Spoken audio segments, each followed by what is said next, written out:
Presentamos Vertiente de Opinión, un programa producido por el periodista Mario Emilio Pérez. Saludos amigos de Vertiente de Opinión.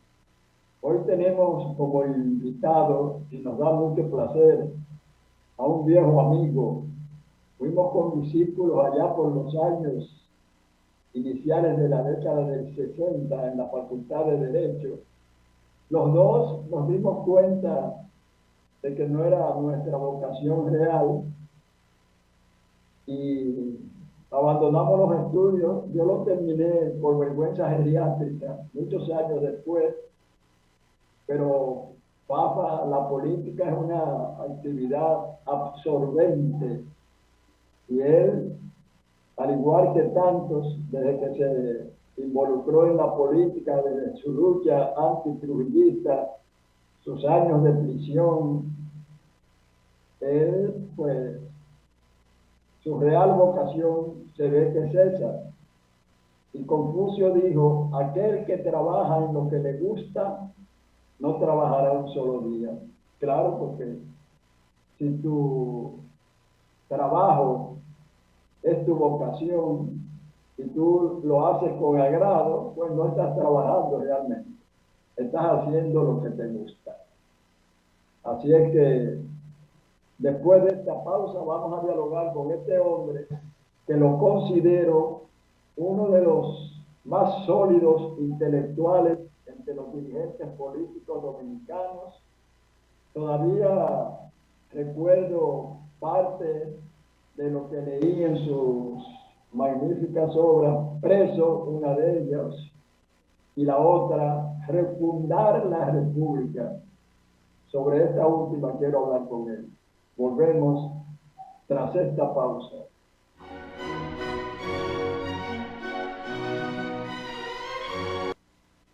De inmediato pasamos a dialogar con este diestro comunicador que es Rafael Fafa Taveras, dirigente del Partido Revolucionario Moderno.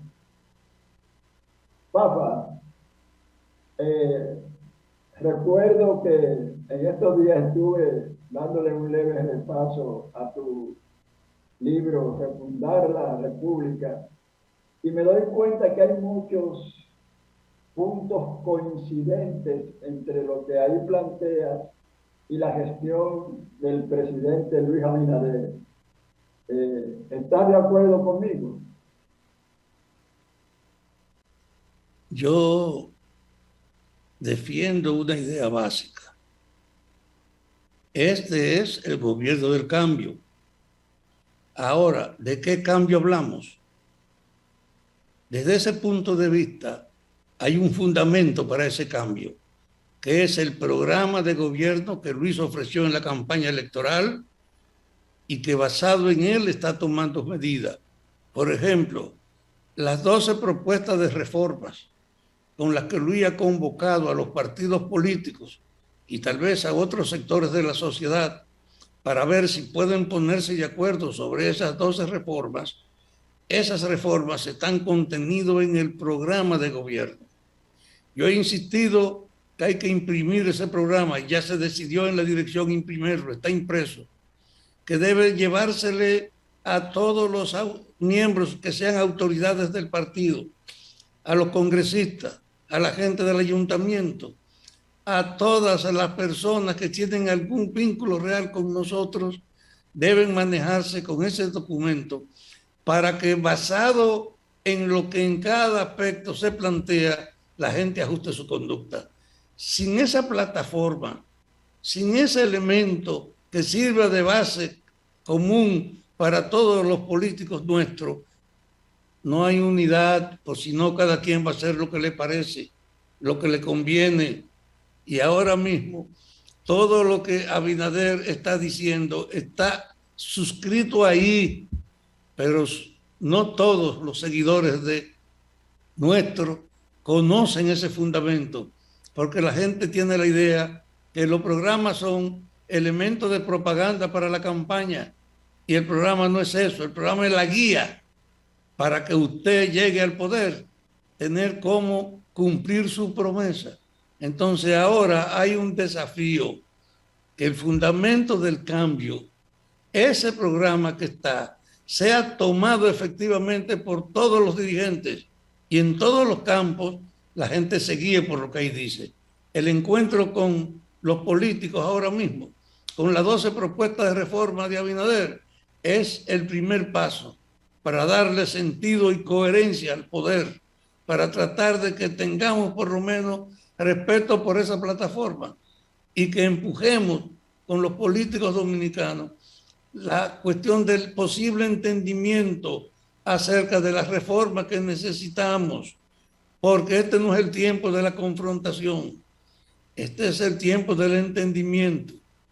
Cuando Abinader fue a las Naciones Unidas ahora, él tuvo que asistir a ver la aparición de Biden, el presidente de Estados Unidos, y la intervención de China, las dos cabezas más notables de la globalidad.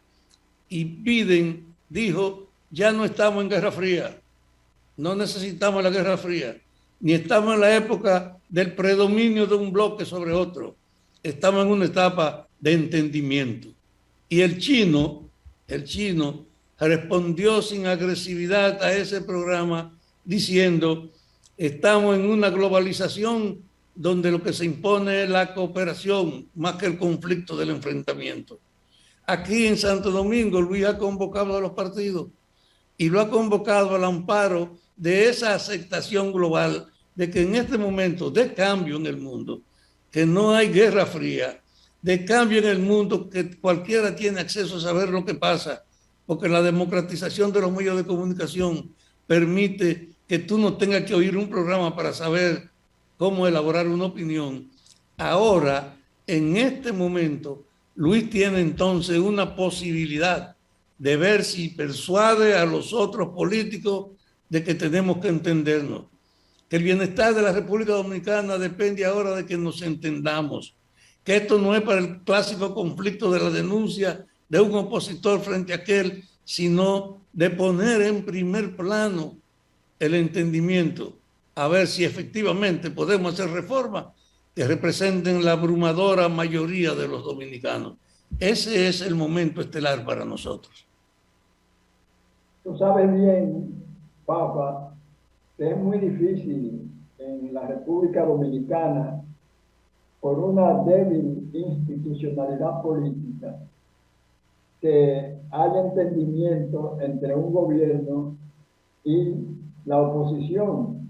Y en este caso, la lucha contra la corrupción del pasado gobierno que ha iniciado el gobierno de Luis Abinader y del Partido Revolucionario Moderno, dificulta ese entendimiento, esa posibilidad de unidad que tú, como hombre que ha luchado tanto por la democracia dominicana, que ha sufrido prisión, maltratos, aspiras.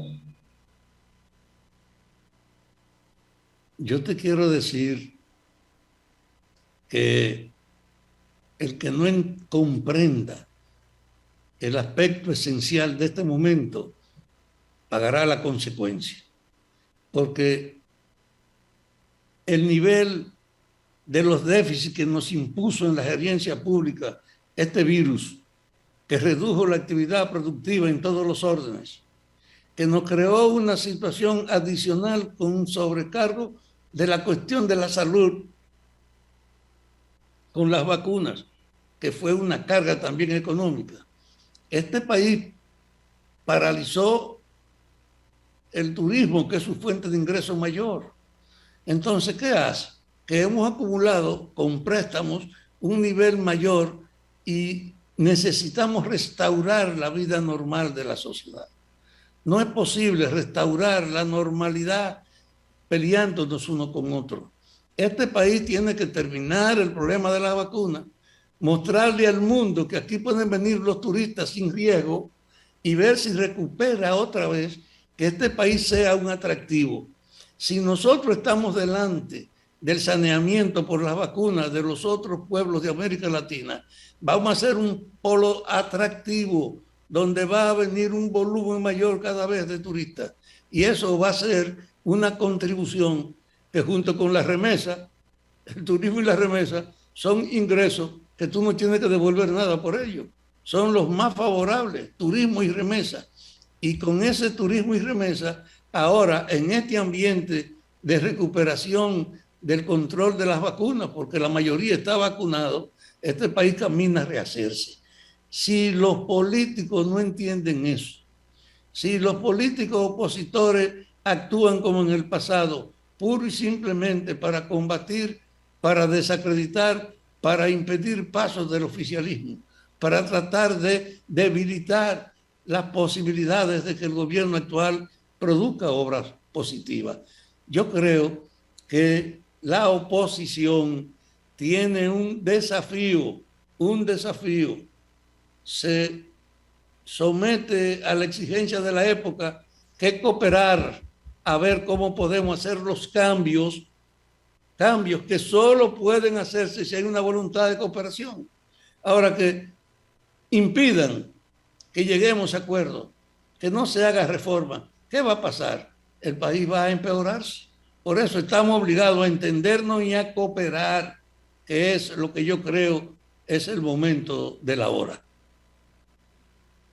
Tú sabes que el país está conmocionado por la llamada Operación Falcón, donde hay involucrados muchas personas con relevancia que indudablemente durante casi una década estuvo en el narcotráfico, enviando cantidades de droga a Estados Unidos.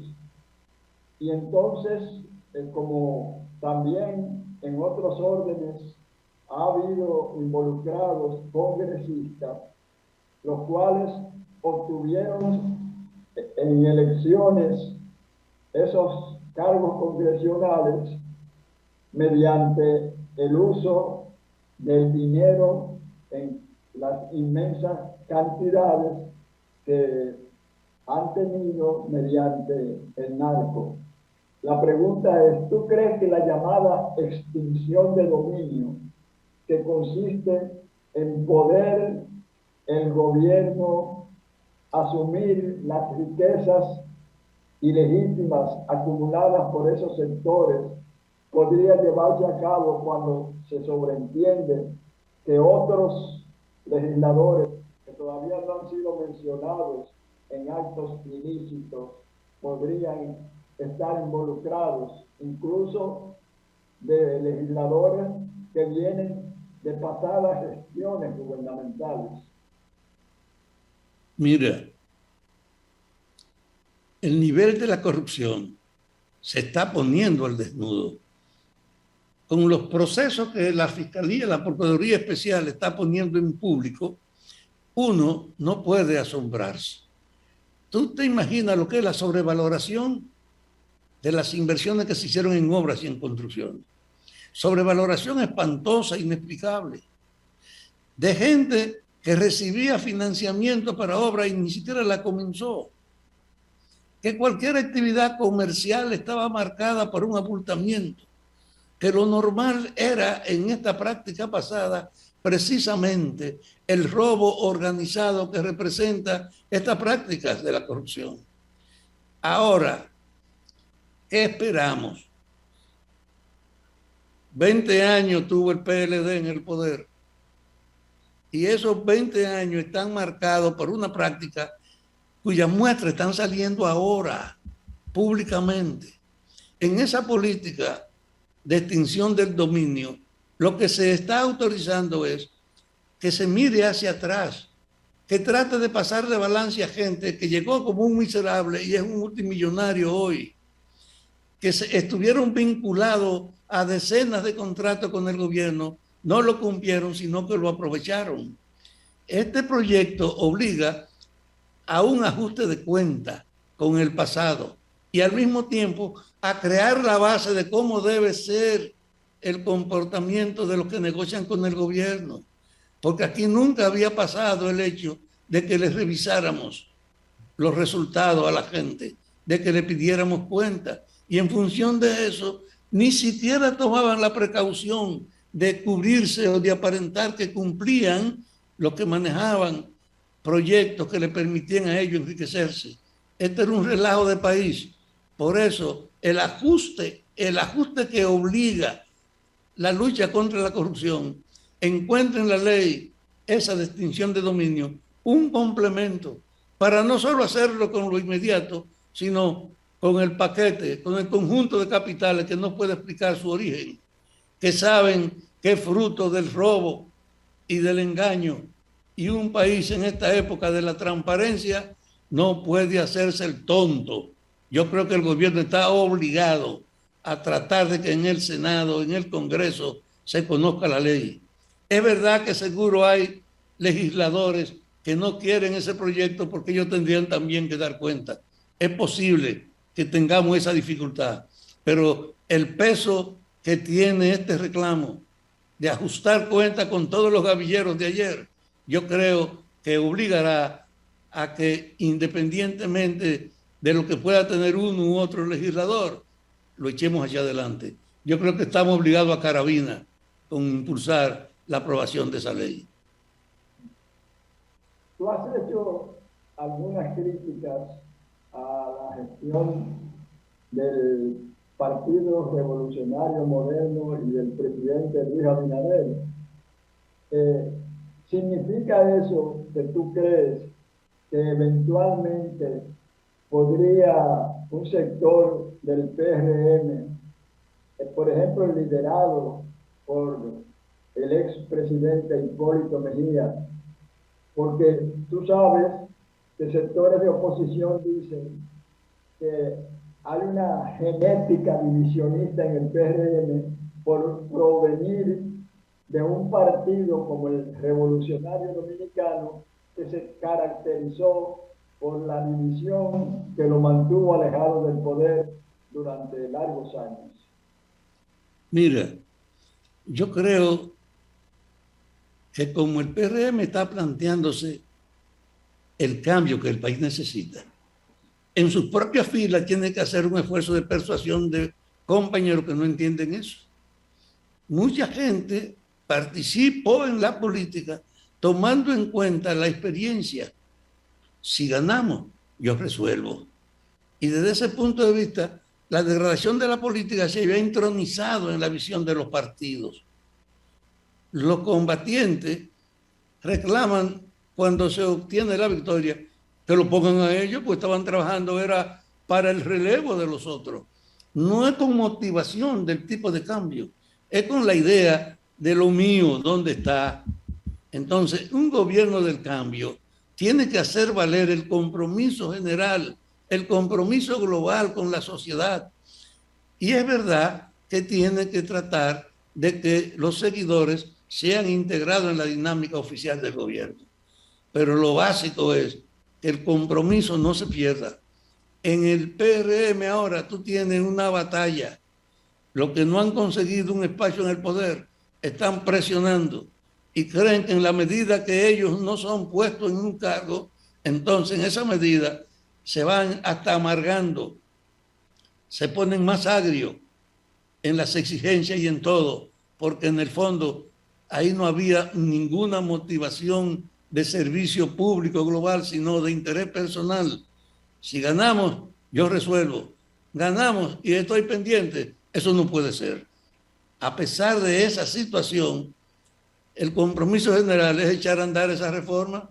12 reformas, que se le pueden agregar otras para que este país se ponga en condiciones de ser competitivo en el mercado del mundo de hoy.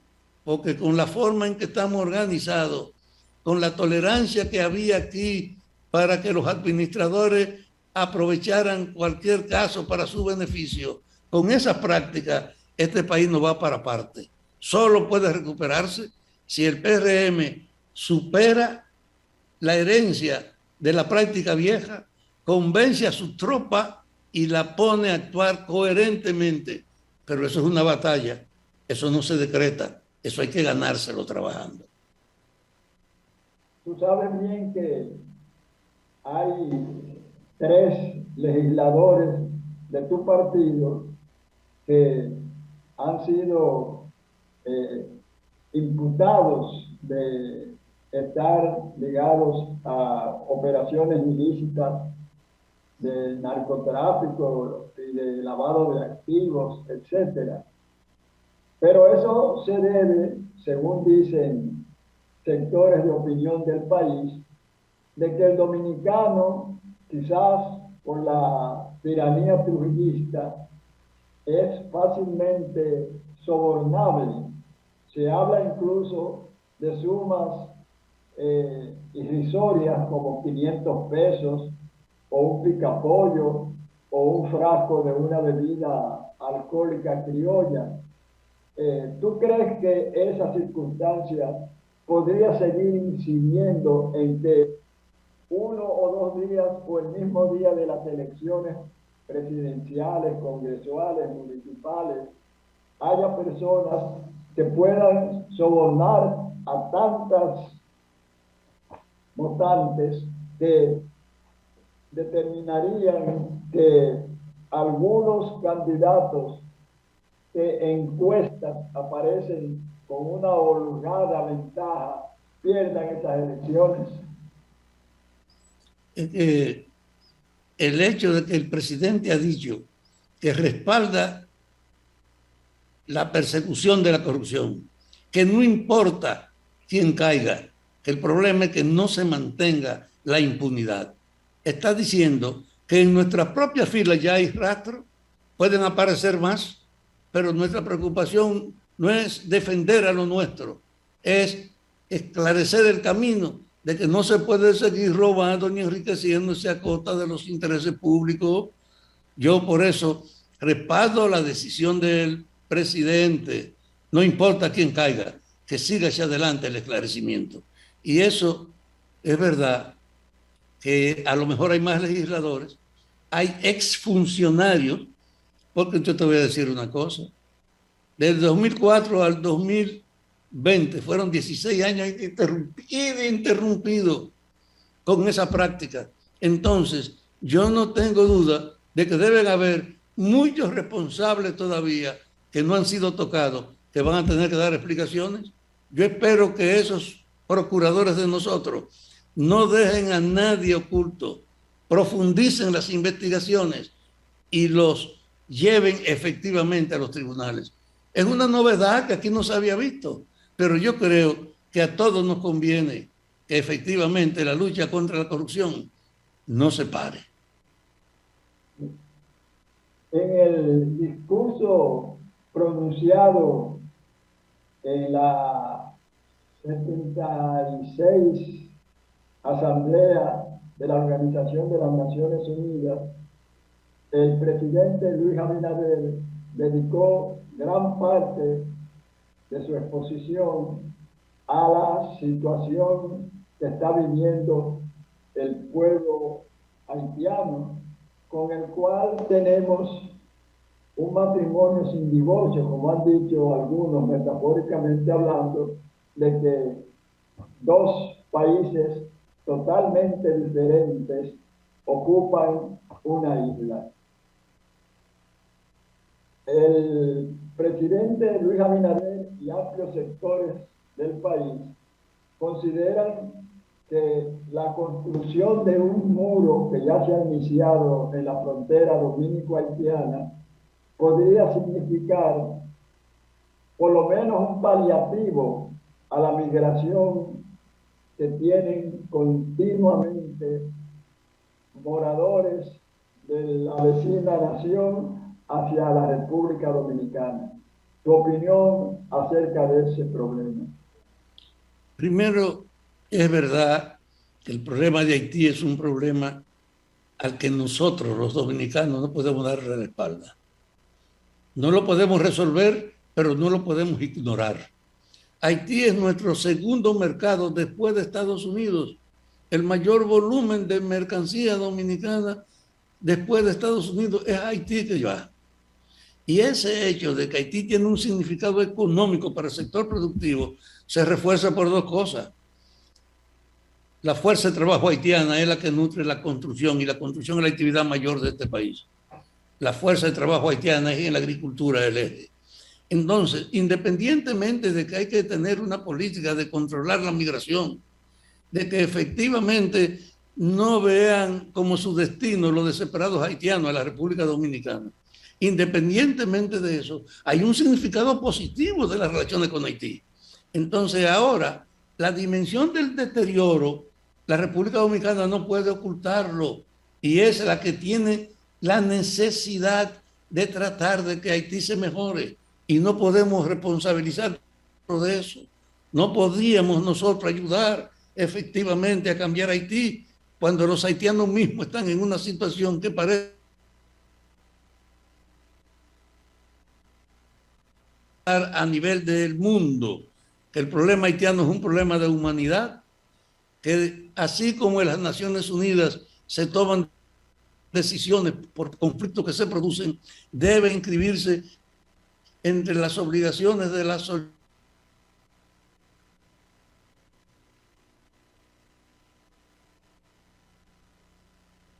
hecho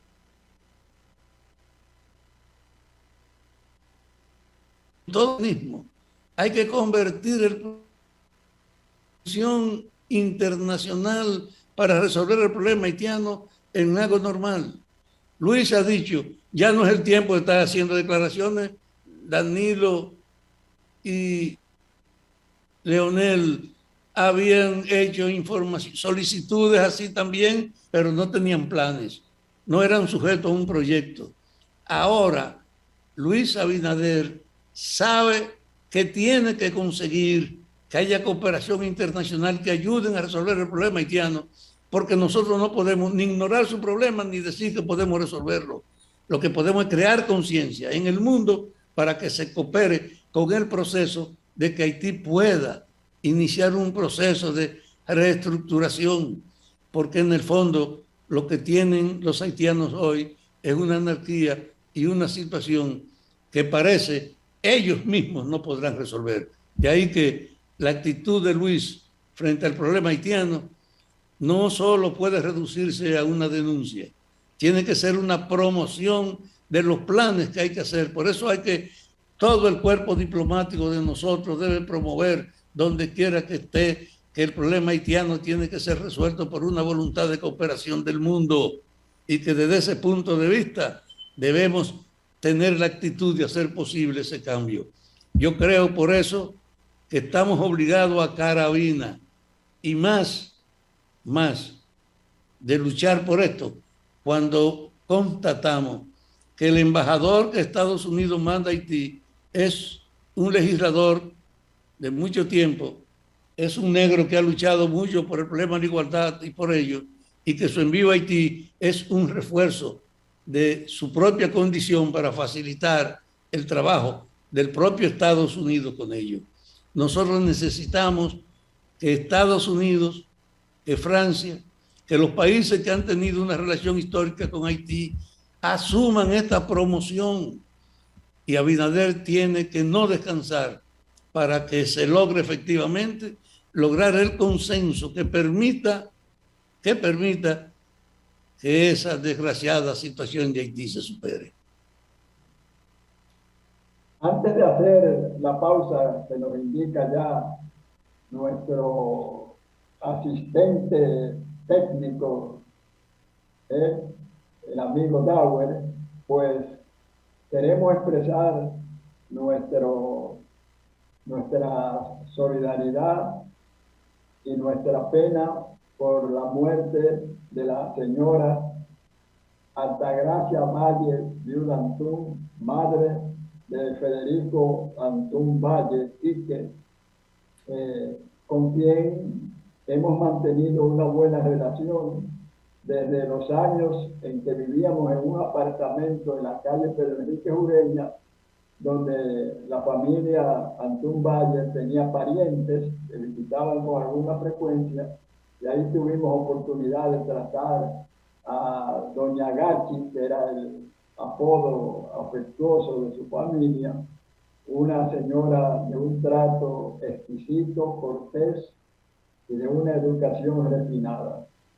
Paz a sus restos y nuestro pésame, nuestra pesadumbre externada a la familia Antún Valle.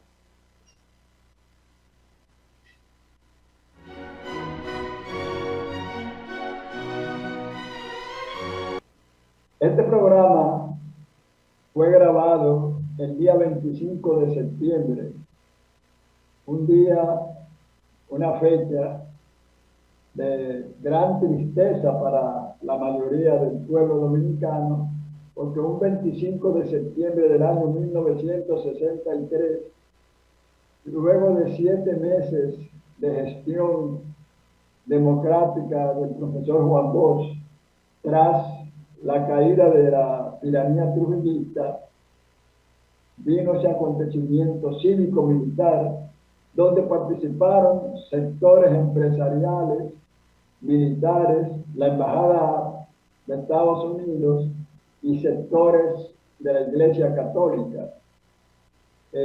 Tú has hablado mucho y has escrito sobre ese acontecimiento, pero nos gustaría que nos expresaras lo que sientes en esta fecha, Papa. Primero, el 24 de abril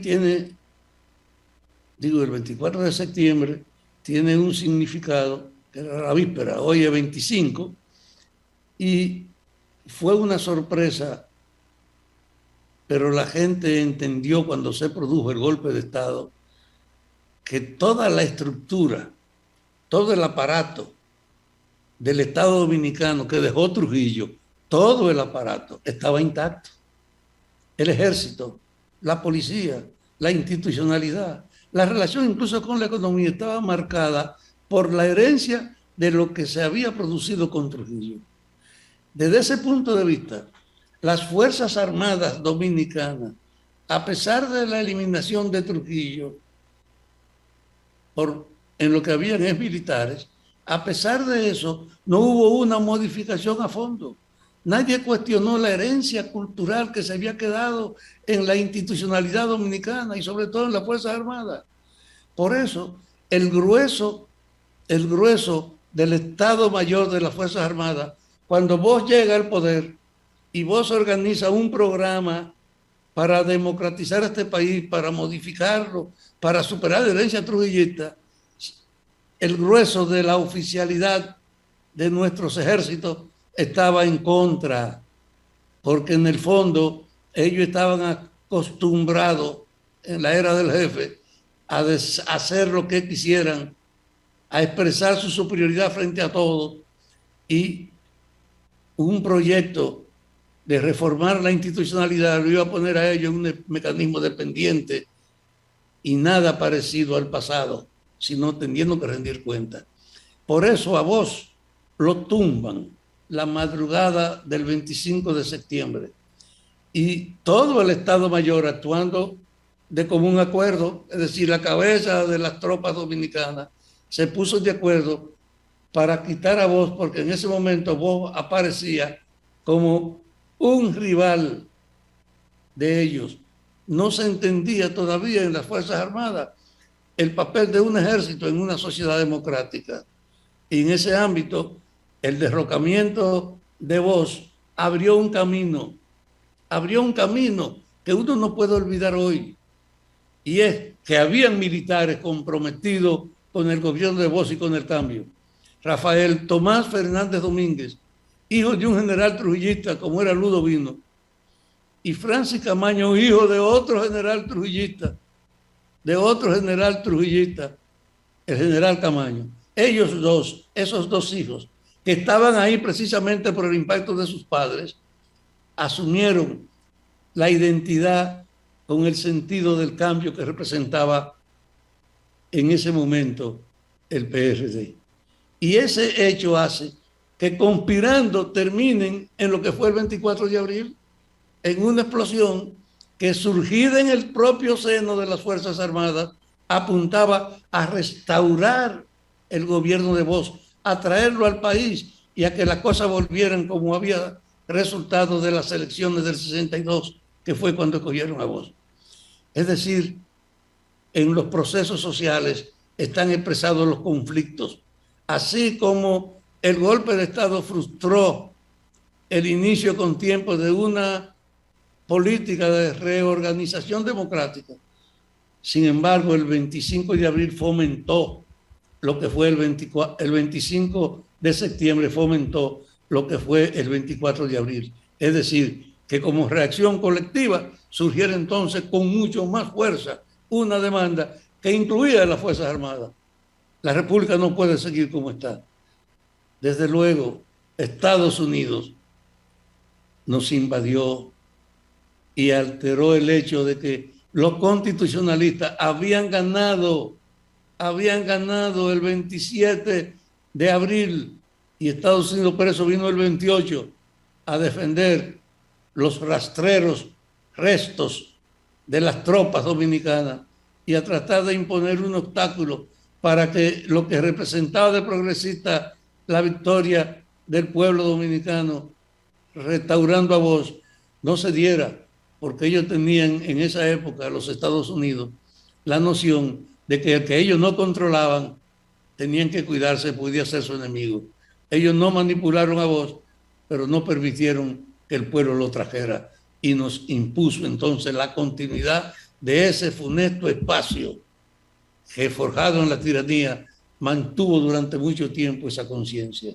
Yo creo que este 25 de noviembre, de septiembre, es un espacio para la reflexión, para mirar que tal vez la mejor forma de hacerle un reconocimiento a las víctimas del 25 de septiembre y a los que después se levantaron en abril, el mejor reconocimiento es que esas reformas que Luis Abinader ha propuesto puedan ser tratadas para reforzar la conciencia y la institucionalidad democrática del país.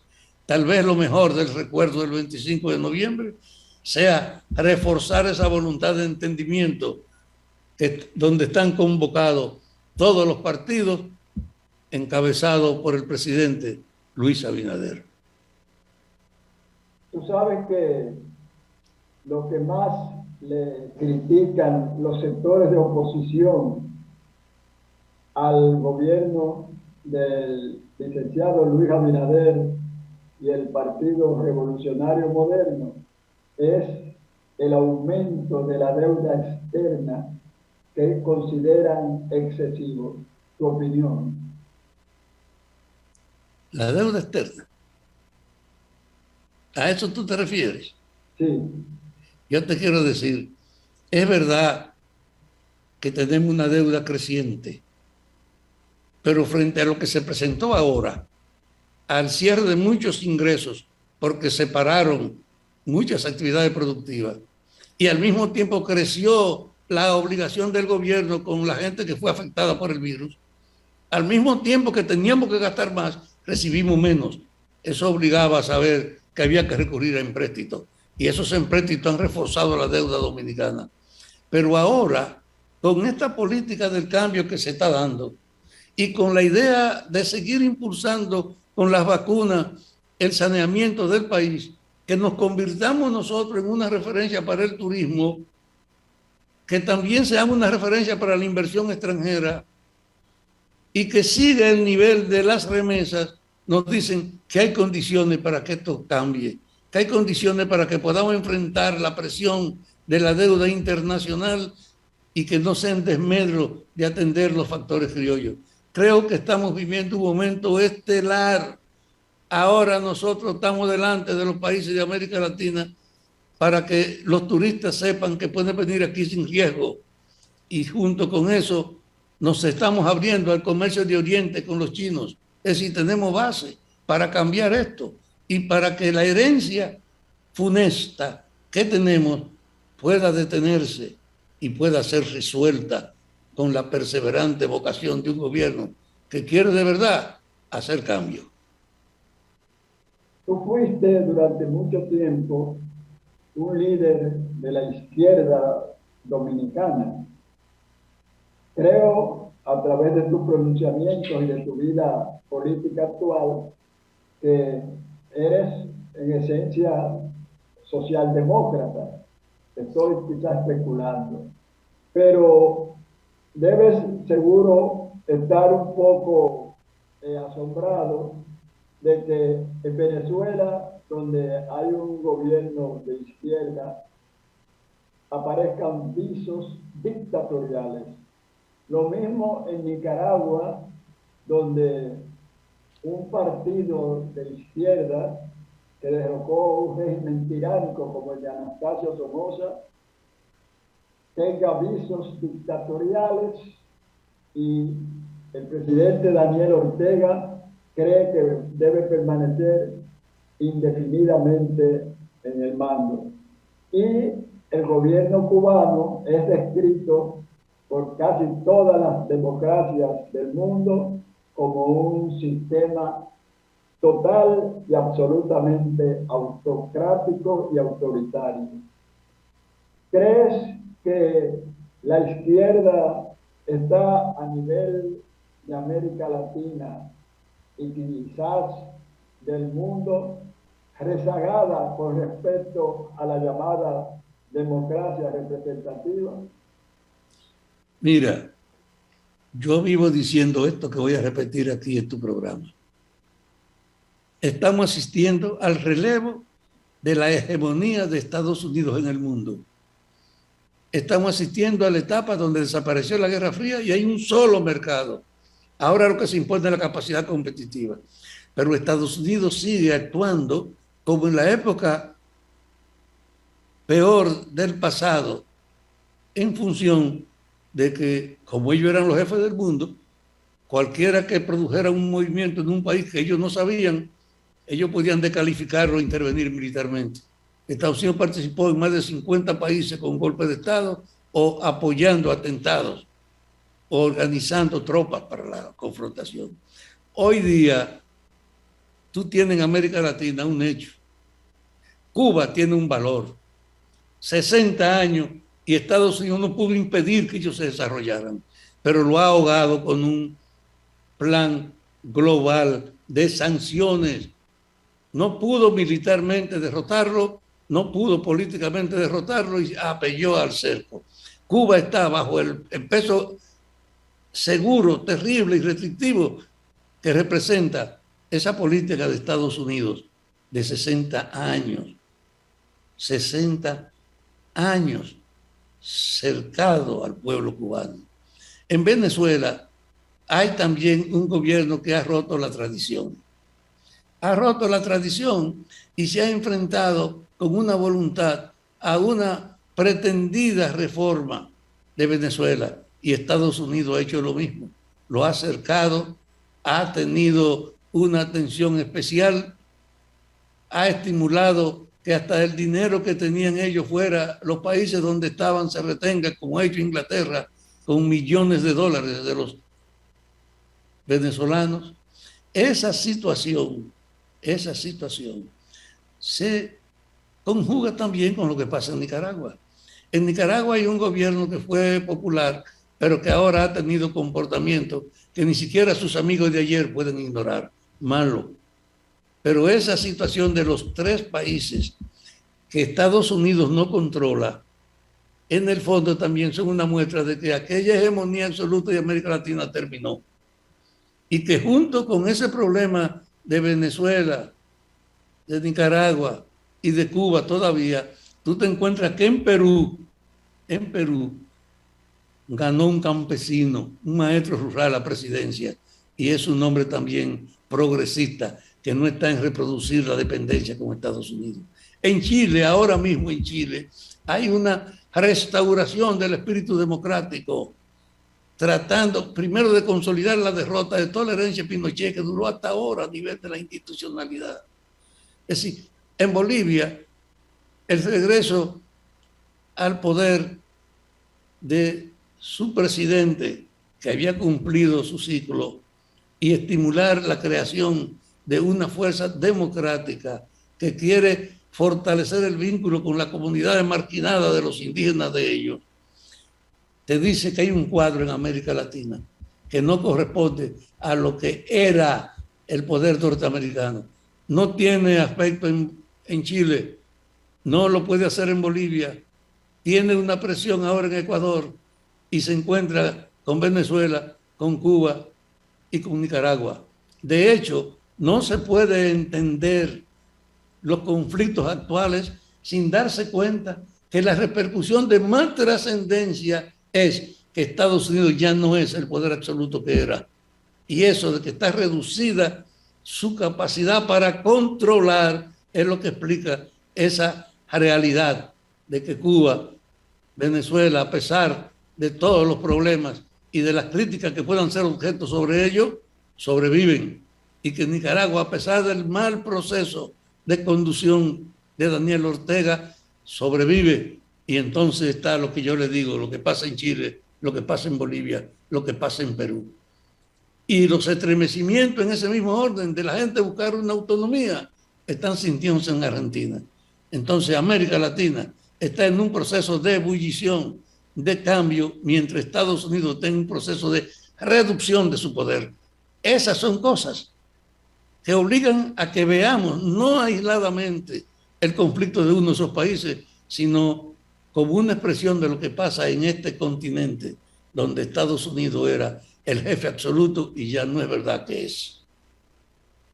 Bien, le agradecemos al querido amigo Rafael Fafa Taveras que haya aceptado esta invitación a Vertiente de Opinión, donde hemos querido convertirlo en un habitual y no lo hemos logrado porque es un hombre de mucha actividad, es un hombre que a pesar de que pasa de los 15 años de edad, igual que yo, es un hombre dinámico, activo, laborioso, trabajador. Recuerden que este programa se transmite por el Canal del Sol, frecuencia 6, tanto de Claro como de Altiz, y vía satélite por Panansat 1. Si usted no pudo ver esta comparecencia de Papa Taveras, pues a partir de mañana, después de las 2 o 3 de la tarde, mañana lunes, pues puede entonces en YouTube, ahí lo sintoniza escribiendo Mario Emilio Pérez, Vertiente de Opinión.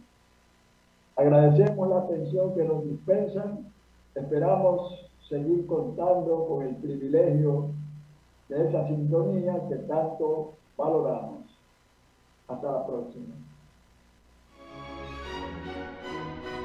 Hemos presentado Vertiente de Opinión, bajo la conducción del periodista Mario Emilio Pérez.